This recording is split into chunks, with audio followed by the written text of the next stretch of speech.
running back waiver options for you, looking at the players that you want to add for this week. And again, no surprise, the Eagles guys are at the top because of the Miles Sanders injury. So you got Kenneth Gainwell, Boston Scott. I think people are going to be somewhat split on these guys because Gainwell may just be in the same role, and Scott slides into the Miles Sanders role, so you could be looking at it as maybe Boston Scott is the one to add. Now, J.J. Taylor I just put there because of the connection to Brandon Bolden. Bolden is a player you want to look at based on his role in the passing game for New England. Samaje Perine could have some garbage time run against the Jets.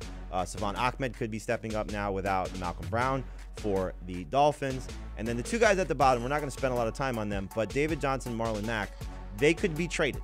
They could certainly be on different rosters by the time we get to next week. And it's not just David Johnson. It could be Mark Ingram, it could be Philip Lindsay. So keep that in mind if you want to pick up one of the Texans running backs just to see if they get shipped between now and November 2nd. But let's talk about the Eagles guys one more time. So, Dave, I'll give you the first word on this. Are you a Gainwell or Scott guy? Who's going to be the better fantasy option moving forward without Miles Sanders? I'm going to say it's Gainwell because of what he can do in the passing game and what we've seen from Philadelphia being a pass-friendly offense. And Boston Scott is certainly a good short yardage back.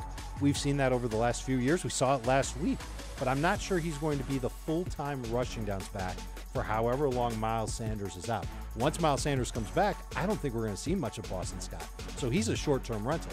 With Gainwell, at least there's a chance that he could pick up anywhere in the neighborhood of 2 to 5 catches per week, maybe get a couple of carries on top of it.